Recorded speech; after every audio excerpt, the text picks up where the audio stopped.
I know. The terminals that you'll need to act. Think you're. Yes. So she's kind of like a weird allegory for her mom, because this is the advice that her mom would give to a lot of these characters. Is like, yeah, I've been through some shit, and here's how you deal with it, kind of thing. That's one of the reasons I like the character so much. But, and no, it's not because of Laura Bailey, goddammit. I mean, Laura Bailey's great with the roles. She is. She's very good with the role. It's not like a lot of people thought that I liked Toru just because of Keiko. It's not. There's a difference between the characters. Because, Keiko actually gets pissed. And I've never, to this day, seen Toru get pissed in Fruits Basket. Maybe that'll change. No, I have not. I'm thoroughly convinced she doesn't get angry. She just doesn't. She doesn't. She's So, and that's fine. Like, there are people who are just able to handle shit better than others. But do you want to know how stupid this argument sounds to me, Alex? So, Alex loves it when I make these comparisons. World of Warcraft right now is having a similar problem. Not entirely similar, but kind of. So, one of the characters in the game is named Sylvanas Windrunner. And we just barely got through an expansion where she basically committed genocide throughout all of it. Like, she did all of these, incited a bunch of events recently that caused mass death. Like, lots of death on a huge scale. runway. And a lot of people, and a lot of her actions for these weird things that she would do for the last couple of expansions was unexplained. Like, we didn't know what was going on with her. Is she like slowly going insane? We're not sure. But this character has an adamant fan base. Right. Because strong, independent woman. That's pretty much their explanation. We love Sylvanas because she's a strong, independent woman in World of Warcraft. Because we've never seen that ever before. Cough, cough, Jaina. Cough, cough, Tyrande. Cough, cough. Shall I go on? There's different kinds of strength, people. Yes.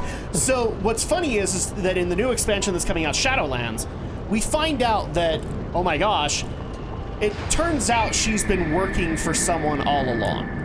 Like, all of her actions have been in favor of a being known as the Jailer. Basically, he's the Warcraft equivalent of the devil. Mm-hmm. Because all he wants to do is put souls into purgatory.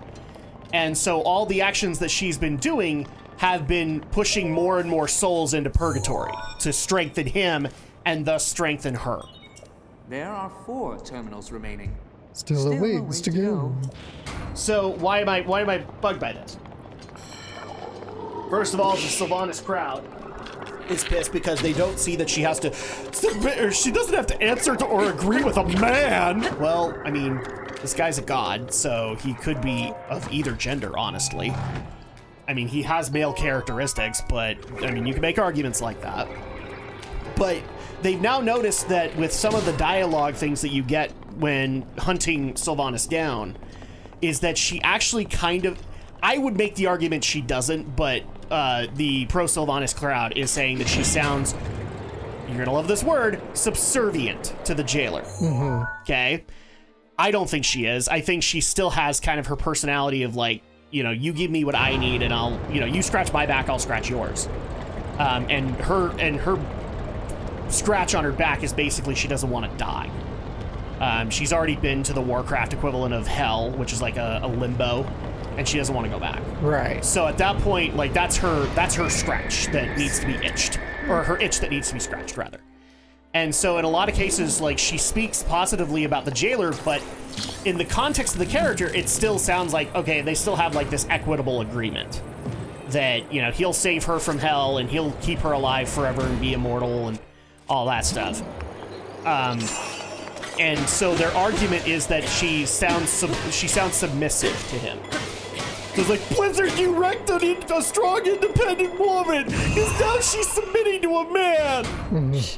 And therefore, they're writing petitions and complaining to Blizzard that they need to completely undo the story of Shadowlands because of the fact that you wrecked my waifu, roughly. Right. Like these are all just a bunch of guys. I'm sorry. I have no problem with normal fans of Sylvanas, because normal fans of Sylvanas are like, holy shit, this is really great character development for her. And I tend to agree. Like, this is the most that they've done with her in quite a while. Because most of the time it was like, okay, she'd stay passive and then she'd do something really stupid. And then she'd go back to passive again. Except nobody likes her. So a lot of people are taking this aspect, but I'm just like sitting here going, okay, so because the scripting to you sounds like she is letting a man kind of be in charge, when in reality, if you look at the context, I'm pretty sure if I showed you the scripted context of it, you'd still see somebody trying to make a deal. Or either of you, honestly. Right. You'd still see somebody like trying to negotiate, which is what she's doing. Like, she's making sure that her deal's in place so she doesn't have to go back to hell. Oh, was that a chest? Where It is, but it's covered in malice. Ow. So we have to find the eye. it's usually just guardian But parts. it didn't look like it was malice. Over. It was. Where? Right in front of me. Wait, go back over there for a minute. All right, one sec. I'm trying to get the height I need.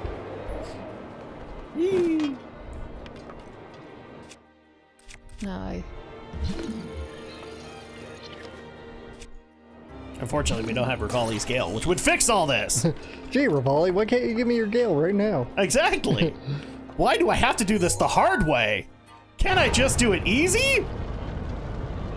So yeah, that's what the Toru argument sounds to be like. Is like you're taking the context of what the character is like and saying that she's instantly the submissive woman that you're not supposed to respect.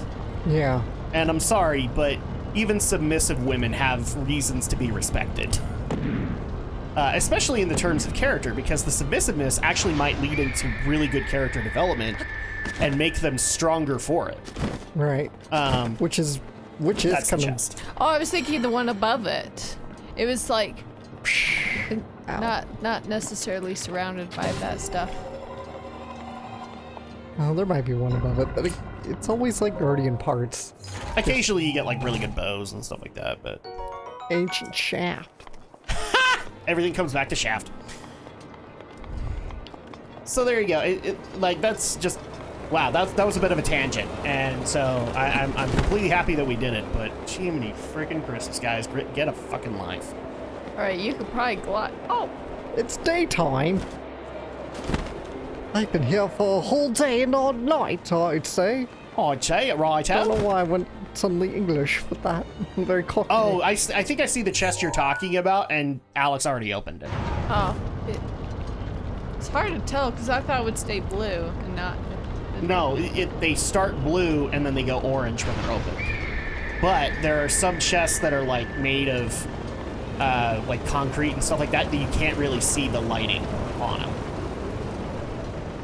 I have that problem too. On the metal chest, Oh, it's I very thought they easy to were tell. orange and then they turn blue after you open them. I might have that wrong. Yeah, I think that's how that's it right, is. because they work the same way the shrines do, where they're orange at first and then they turn blue.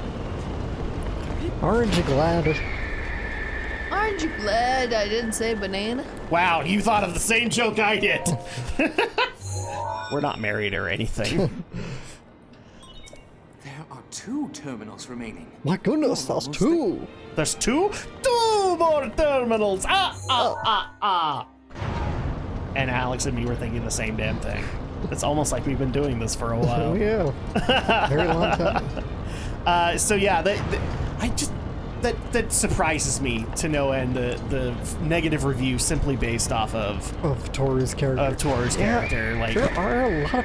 There are people who don't like Toru, and I just don't That is- understand why. this is Because bullcrap. she is a very kind, loving character. I kind of get why. Can I try to explain it to you? All right. I think it's because of the same argument that we've made of like we live in a very negative society now, and so at that point, somebody who's hopelessly positive is unfathomable to some people. I guess it's true.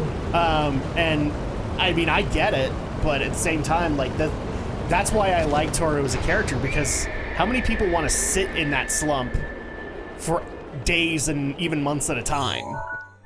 No one. Nobody. Like this is actually why, like, for a guilty pleasure, when I'm like really sick or like really sore or something like that, like I feel kind of helpless, I tend to put on the 2002 Fruits Basket, 2001. the 2001 Fruits Basket, to make myself feel better, because just listening to Toru talk to other people actually is kind of a positive enforcer. It actually makes you kind of start to look at the positive in your life instead of how many things are going wrong. That's a little surprised you haven't checked out the remake yet. Not yet. Not yet. You got caught. This was a bad idea! We actually, so we started up, Choriki Sentai Orange. And so we were watching that. So that is the Zeo variant. And by the way, best Sentai we've come across so far. Like, we don't even make fun of it. We actually kind of get invested. That's cool. It's really, really good. It's way different than what Power Rangers did with it, in a weird extent, but it's actually really good. So we started that up, and then we're also trying to finish up the Marvel movies. I think as soon as we get the Marvel movies done, then I think we can move to Fruits Basket, right? Yeah. Because we're almost there. The last one we did was, aptly enough, Ant-Man. After we did Joker. I got so many comments on that. What were you thinking? Watching Joker on your birthday? That took some balls. And the best one was it was basically like an AVGN line given to me, like, what were you thinking? You knew what you were walking into. Even before you'd seen the movie, you knew it was negative. What were you thinking? I'm like, I don't know. I appreciate what happened at the end when you and I both looked at each other, just like, yeah, I think we made a bad call here. What a choice for a birthday movie. I know, right? Well, I just wanted to get it out of the way so we could move to other stuff. And since then, we've made up for it because we watched Kong Skull Island, and that is actually a really good movie. Holy shit, it's a really good movie, and set up the monster universe very well. Couldn't you start tilting it and then stand on that block and then just hurry and jump on the ladder when it gets to that area?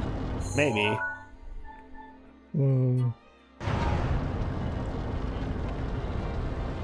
Stankies, guys, we're so close. We have 2 left.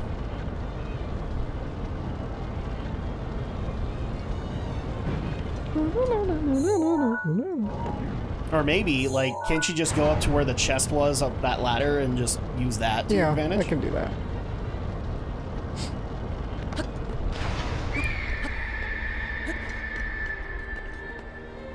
I guess the other thing that we could also bring up that has happened since then, although I think it's going to get a bigger discussion on the podcast, is just how much of a bitch Naughty Dog has been over the last week or so.